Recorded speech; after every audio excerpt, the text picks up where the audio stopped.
Hey everybody, this is Bao. Welcome to the first and hopefully a continuing series of something. I had a title for this, I don't remember what it was now. Yeah, chess learning or something like that. But yeah, just an informal video about some thoughts about improving chess. That's what it was. Chess improvement, and this will be video 1. And since I don't have anything going on, this video specifically is going to be a lot of kind of ideas that I generally have. Maybe it won't be that long. God damn it, Java. Get out of here.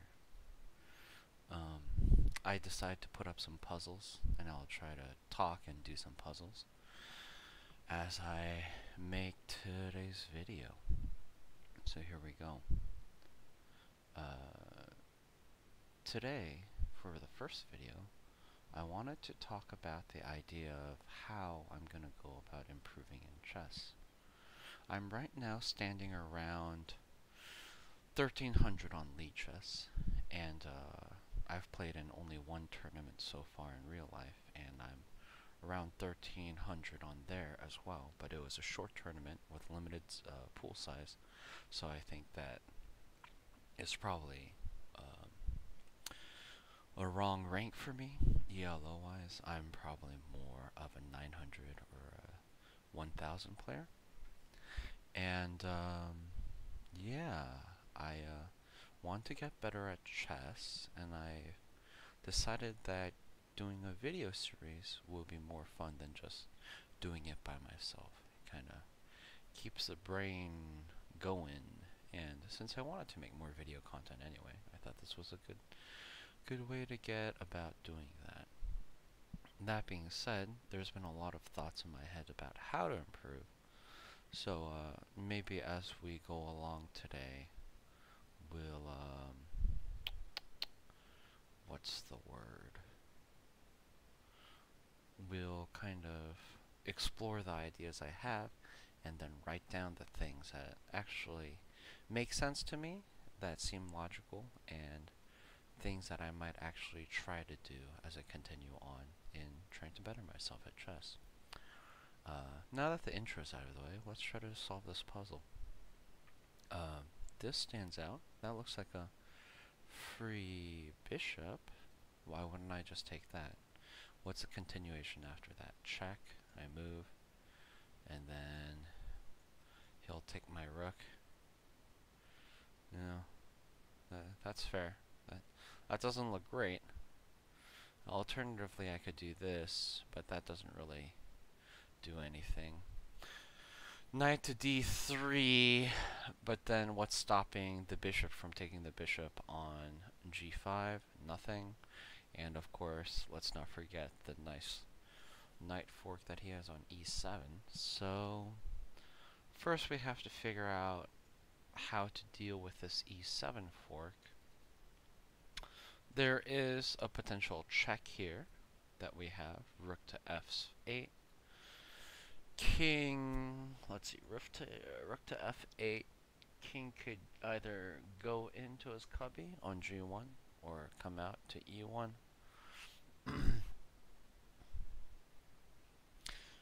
After which, now we can take the bishop for free without worrying about the fork, because if knight does go to e7 now with the check, king can move out, and he can't take the pawn on g6. So that looks pretty good.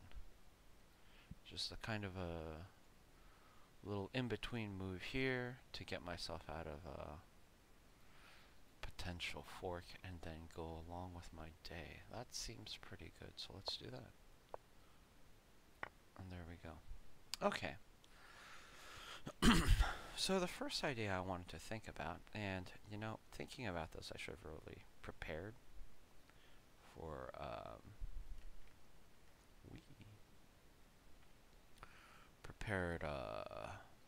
for this a little bit better, this video a little bit better. But it's kind of a test video anyway. Not very important, and I thought strategy-wise, it's better to just start the video production and then kind of go from there. But yeah, I'm gonna open up a little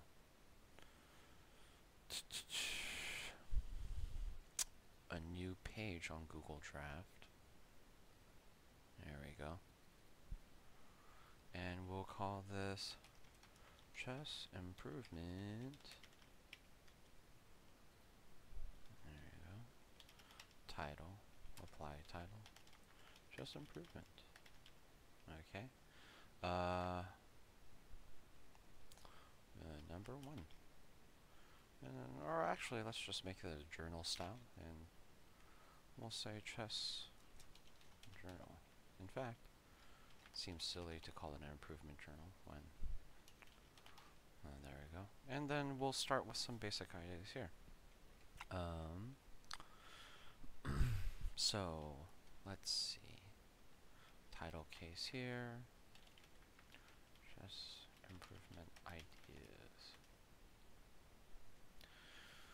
So, one of the things I was thinking in improving at chess, there is a wide amount of things out there, but I thought maybe the best way to start improving in a progressive way, continuously progressive way, would be to start back at the foundation again. So I was thinking maybe starting back from basics. And if we're going to be starting back from the basics, what does that really mean? I was thinking starting back from basics means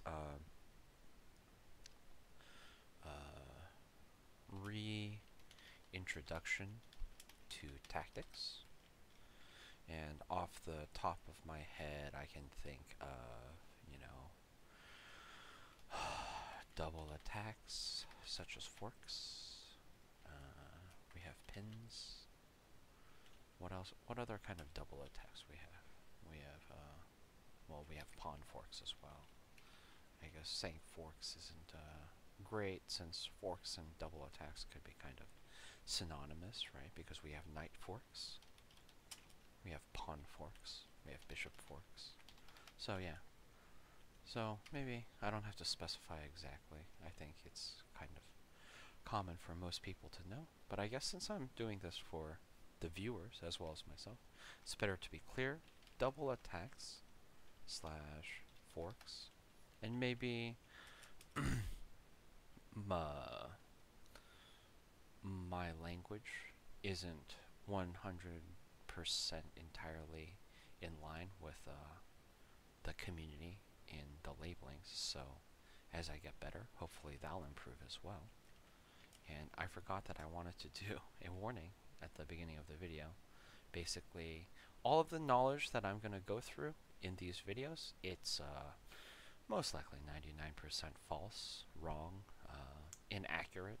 So, you know, if you are watching these to learn, then I hope what these videos convey is the learning process more than actually anything to do with any kind of tautologies or any kind of useful information. So, that being said, we have all sorts of double attacks, right? We have the knight double attacks, and knight forks are the strongest, the most often that come up.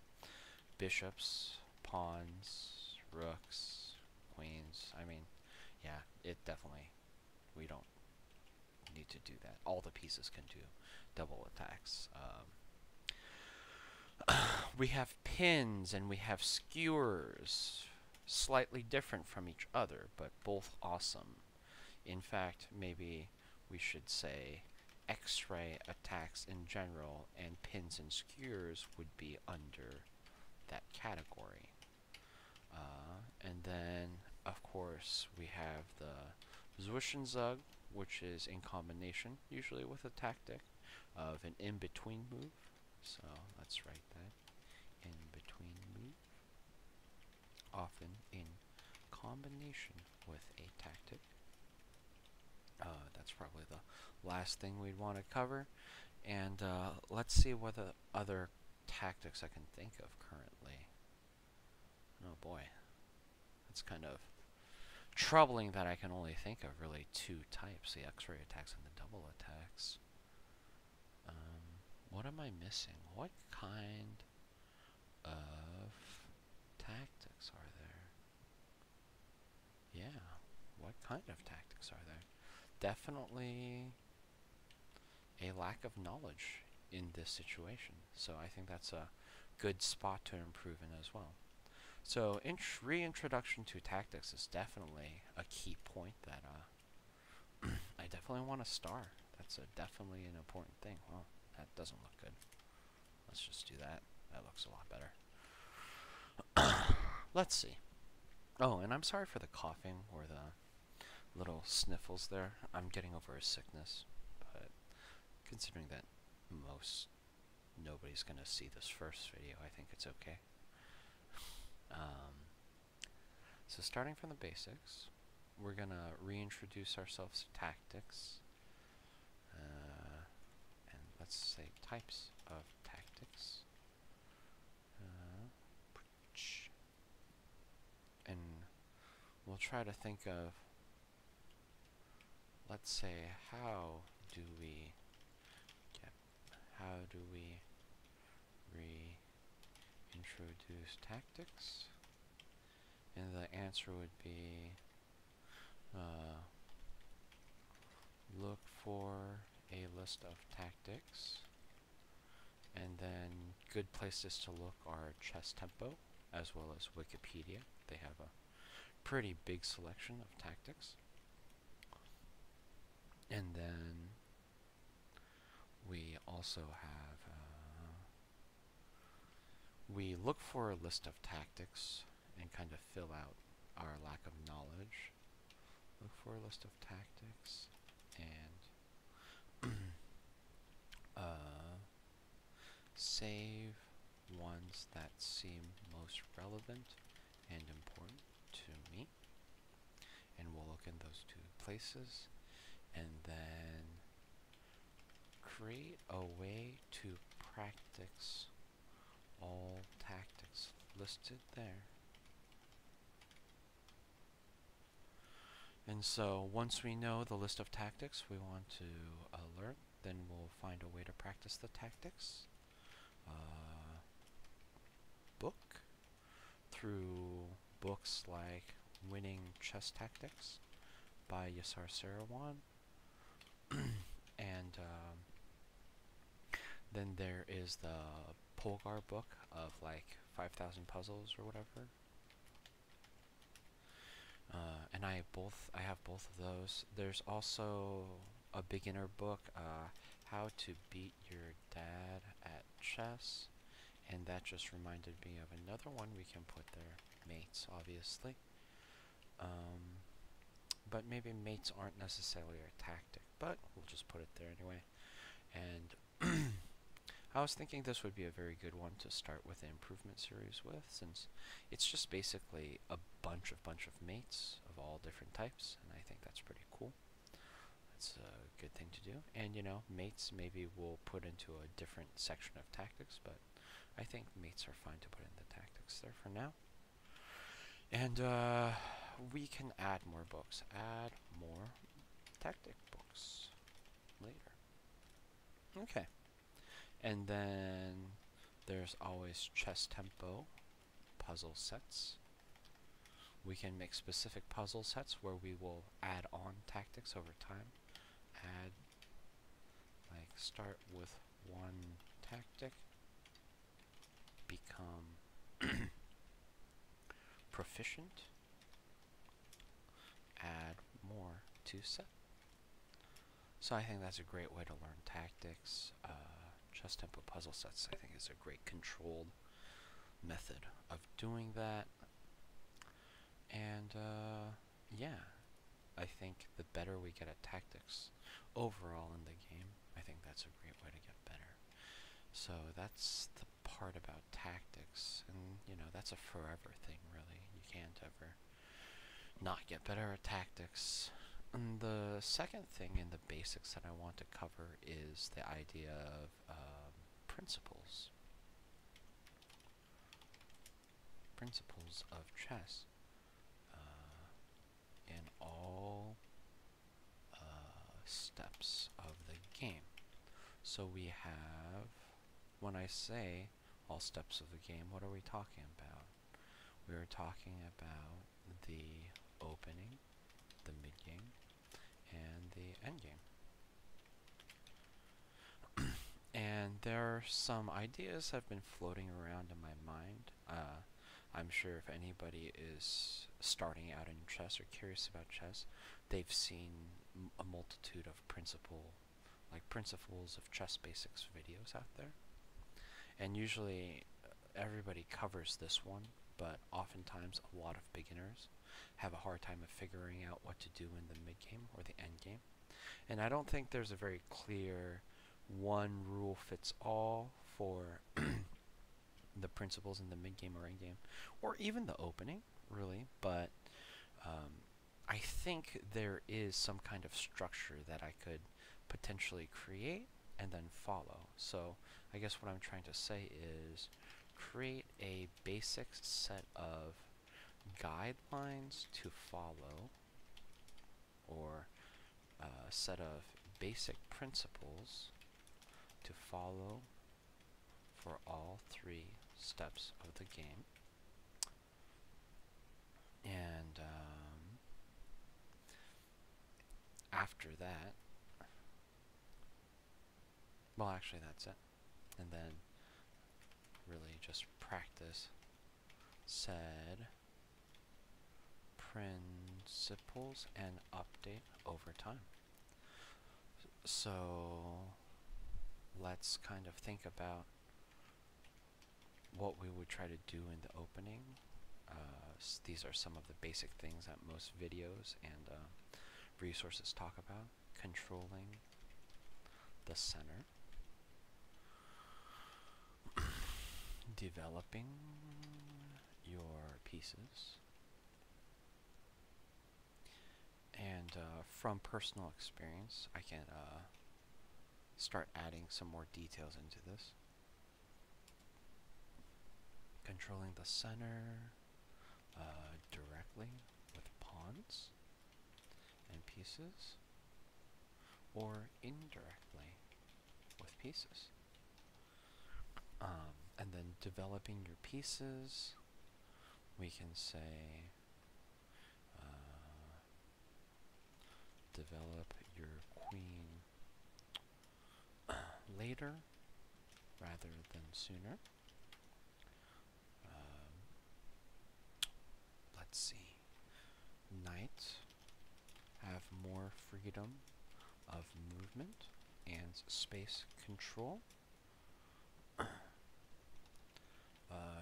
near to the center, 8 squares. And then bishops do well on the long diagonals and or directly in the center. And then let's see some other things. Rooks are best when connected, and I think that takes care of most of the pieces. And then queen is very maneuverable, so best to leave for your own back rank or the opponent's back rank. But of course, don't get it trapped. So yeah, don't get it trapped. Okay, so there's controlling the center, developing your pieces, finding safety for your king, which can either mean castling and or finding a home in the center to gain tempo. But that's a very rare case, and I think that's usually the things people talk about in the opening. You know, develop your pieces, control the center, or fight for the center, and then getting your king to a safe spot. And then in the mid game, often this is when people have a lot of beginning players. I think have an issue is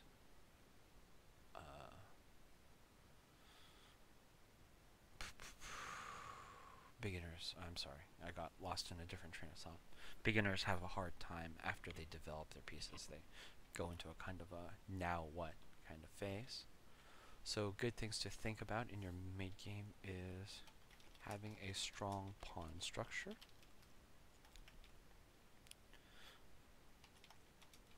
less open holes, the better.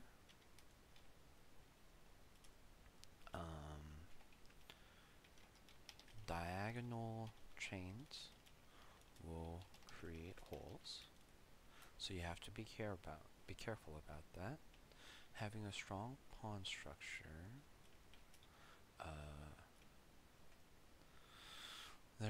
And these now we're getting into more of a theoretical stage. Some ideas that I've been having that may be true or may not be true.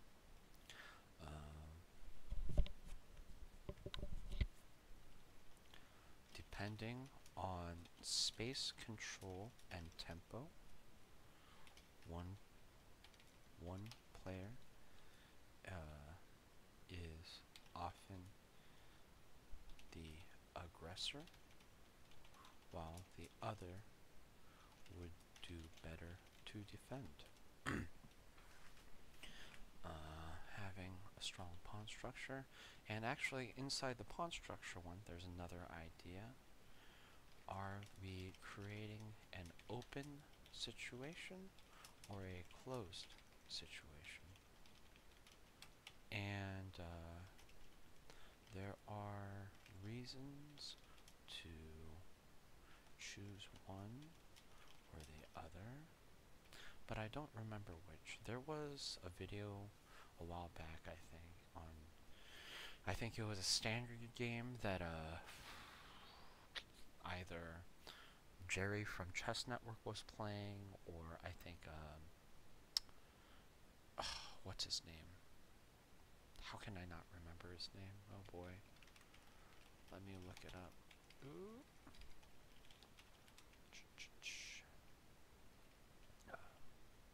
John. Chess. Bartholomew. Yeah. Something John Bartholomew was playing, where this idea of when an open situation or a closed situation would be better.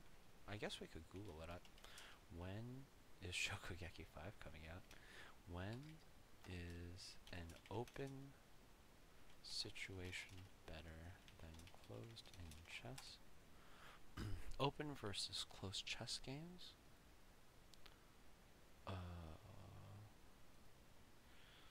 Oh no, that's about humans. Let's look at these two in the chess forum. Oh, the chess website is still going on. That's funny.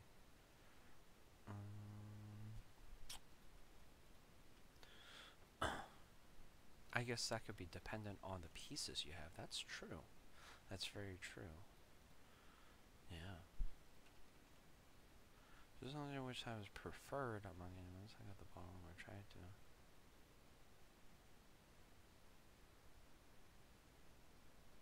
I like close games, more time for randomly shifting pieces. You know, just because it's E4 or D4 doesn't necessarily mean it's going to be open or closed, although one does lead to one or the other more.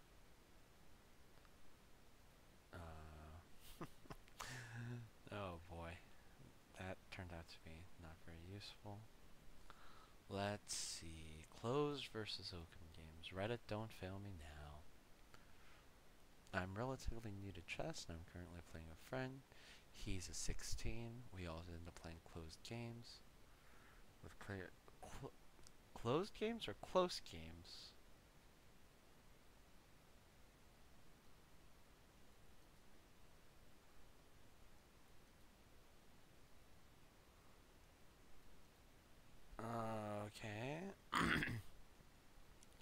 If you're new to chess, you should always attack?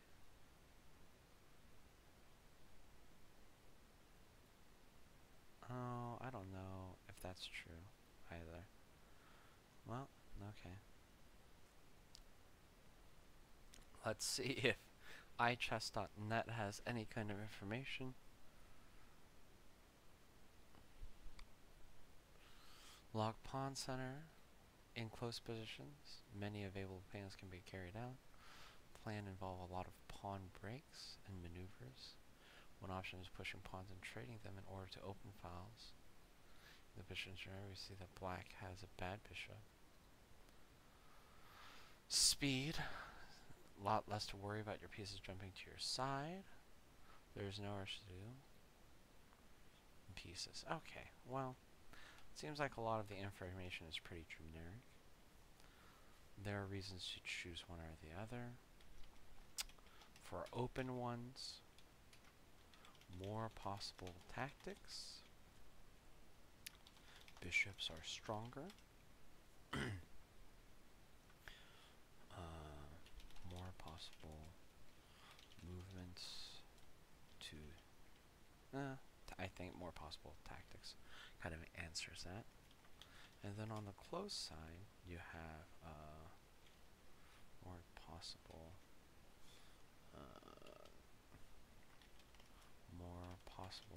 positional play, slower to set up, and knights can be incredibly good.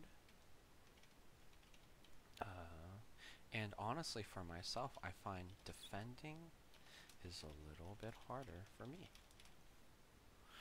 So those are some things to think about when you are creating an open situation or a close situation. So since I seem to have a little bit harder time with close positions, it shows that maybe those are the kind of games I should try to move my games into. Having a strong pawn structure. So a lot of things, we've covered a lot of things in the pawn structure. Less open holes the better, diagonal chains when praying. And then some things we should do. Figure out ways to break open pawns in a fruitful manner. And I think Jan Gustafsson does a great job of that. Watch Jan on Banterblitz. Yeah, about that point specifically, I feel like Jan does a great job of making a tempoed move that's not necessarily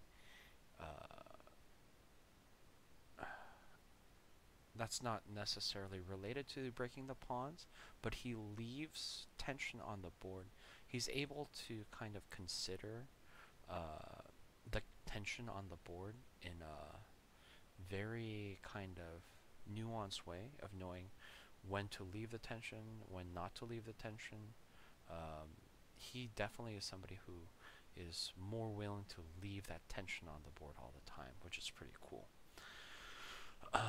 And so when he does leave the tension, he knows that it's okay if they break it, and he's willing to take his turns to up the development of his pieces, and I think that's a great kind of skill to have.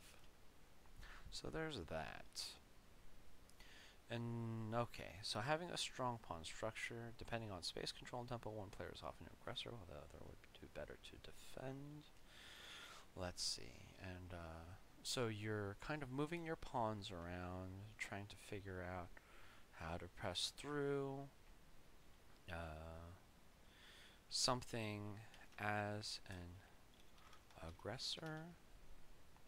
Oh, or actually, to set up attacks, move your pieces towards the enemy king. Well, there are different types of attacks as well. To set up, let's say, tactical attacks, move your pieces towards the enemy king. for aggression. And then let's see.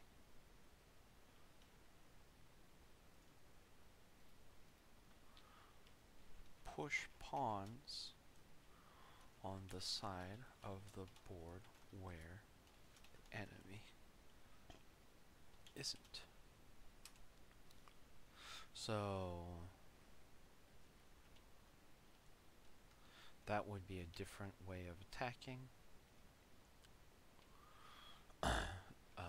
And each one, I guess, has a different reason why you do that. And then don't be afraid to break your own pawn shield for hyper aggression. And I'm not somebody who plays hyper aggressively, so I think it's something that I should practice a lot more of. Best way to learn how to defend something is to learn how to do that attack. So, as stupid as it might be, I think it might be good to learn sometimes how to sacrifice important things in the principle, like pawn shields, to try and get that aggressive edge. For defense,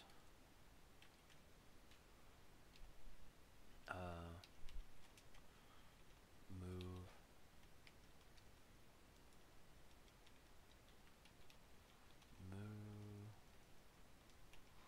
learn, let's see, I'm trying to word this in the correct way. Learn just how many pieces I need to defend the king safely, depending on attackers. And for defensive closed games, don't leave openings for knights to jump in. And furthermore, be careful of pieces that have too many responsibilities. So yeah, those are some things to consider. And maybe I'll have more thoughts later about this. And then for the end game,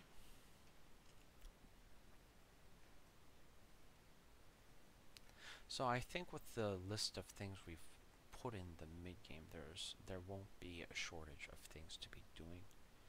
You're either continuously moving more pieces towards the enemy king to try and, you know, do some kind of tactical attack, which reminds me, don't be afraid to sack pieces when for tempo to be aggressive. And this is a dangerous thing to say, but I feel like it's another thing I'm not very good at. And so when some people do that in my games, it's always kind of surprises me, and they have a psychological edge. So if I'm more used to doing that kind of thing, then I'll have more experience in knowing if it works or if it doesn't work. And instead of fearing it, I should try to accept it and make it a part of my strategy as well. So yeah, we know what to do with the pawns, we kind of know what to do with the pieces, and so then in the end game, we want to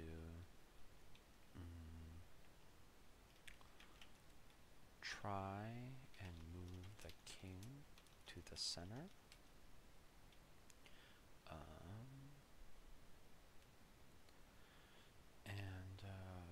You know, endgame's kind of hard. It all comes down to being very aware of your pieces and how they work and things like that.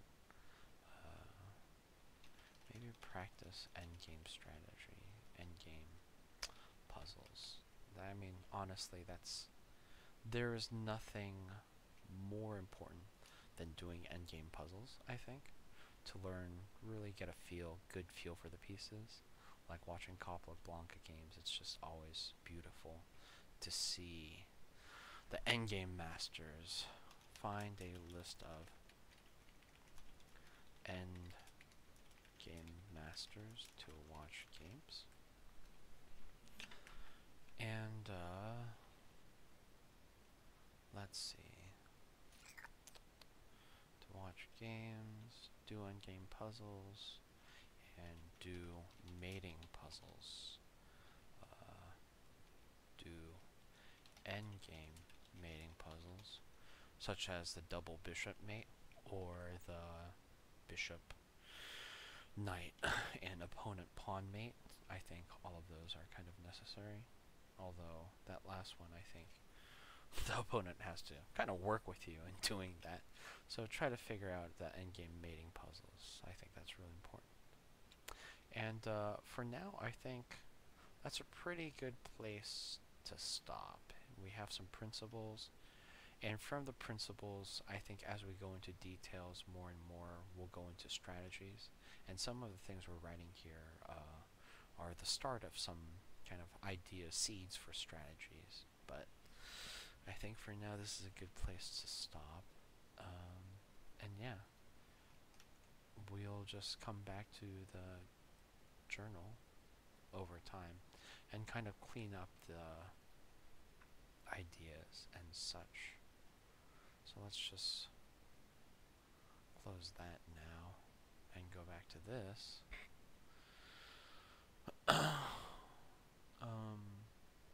I think this is the end of the video, but just to kind of go on an exciting note, let's play one more puzzle before we call it good for this video. So, looking at this position, queen's here. That's a bit dangerous. This bishop is safe defending this, but this is a kind of a scary place to be in. I see the free pawn here, but where does that lead? It leads to a potential that, and so if I take the pawn with my queen on f5, queen takes f5, then rook has to move somewhere. Is there a good place for the rook to go?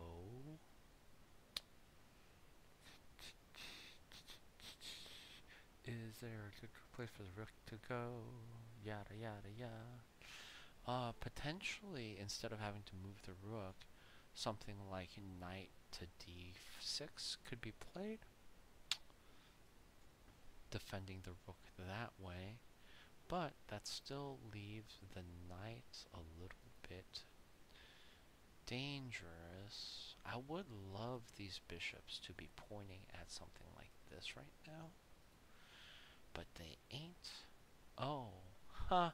Here we go. How about something like this right here, right?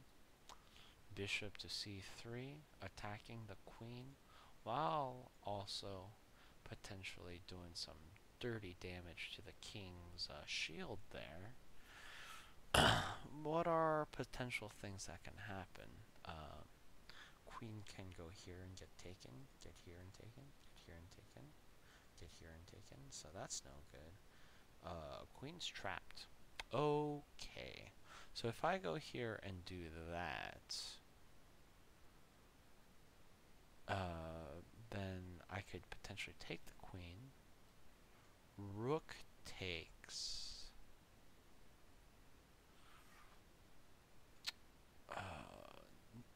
Rook takes g7 check. King moves here, and then that is just a free knight. If king moves there, after rook goes to f7, then it's a free pawn. That's not great. Oh, that being said, bishop can take rook at the end of this. So I think that's the right way to go. So here's how it's going to go. Bishop's going to go to c3. Rook's going to take pawn on c4, so that if bishop takes queen, rook can take my queen.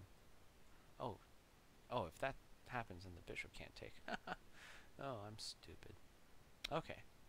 But, so let's say bishop takes. Rook takes. Check. This is a safer move. King to f8.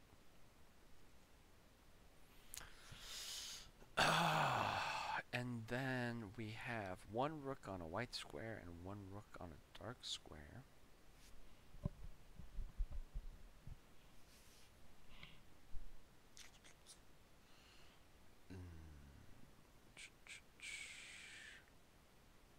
And we're only up a pawn right now, so that's not hot.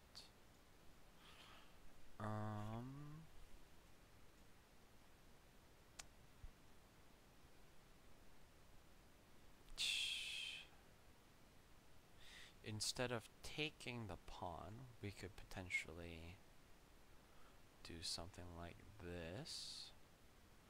Puts the rook in danger, gets us another pawn for some kind of potential shenanigans.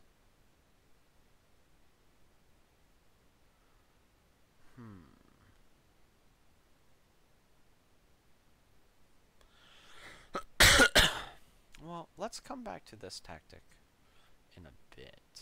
What if, instead of that move, we just take? And rook takes. So pawn takes d5, rook takes queen on c2. That just looks terrible. What about the idea of moving the bishop to d3?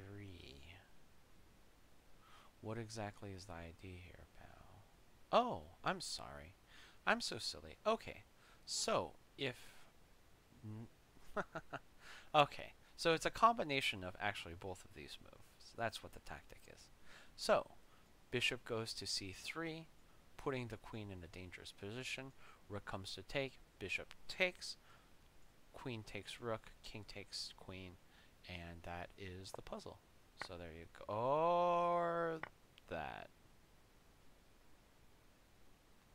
And that leaves black at -7. So is the other route not that good? Like, what happens if we do this? Is this, like, way worse?